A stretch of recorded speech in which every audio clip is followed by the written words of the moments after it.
টানা ছুটির পর প্রথম কর্মদিবসে সকাল থেকেই বাস টার্মিনাল ও রেল স্টেশনগুলোতে দেখা যায় রাজধানীমুখী মানুষের প্রচণ্ড চাপ।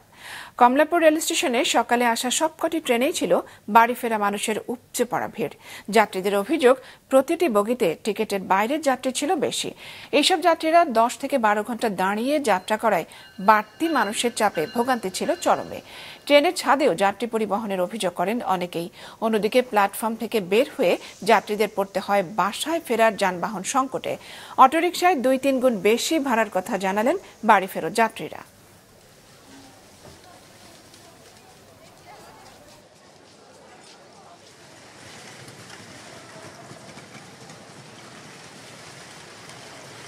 আসার সময় হচ্ছে আমরা দাঁড়ায় থাকছি, দাঁড়ানোর মতো জায়গা ছিল না, ওখানে প্রচন্ড পরিমাণ গরম। আমাদের টিকিট আছে অথচ পীরগঞ্জ থেকে আমরা উঠতে পারতেছি না ট্রেনে। আজকে যেহেতু অনেক গ্যাঞ্জাম ছিল সেহেতু আজকে অনেক কষ্টই হয়েছে। সিএনজি ভাড়া চাচ্ছে 200 টাকার ভাড়া, 150 টাকার ভাড়া, 250 টাকা বলতেছে, তাও যাইতে চায় না।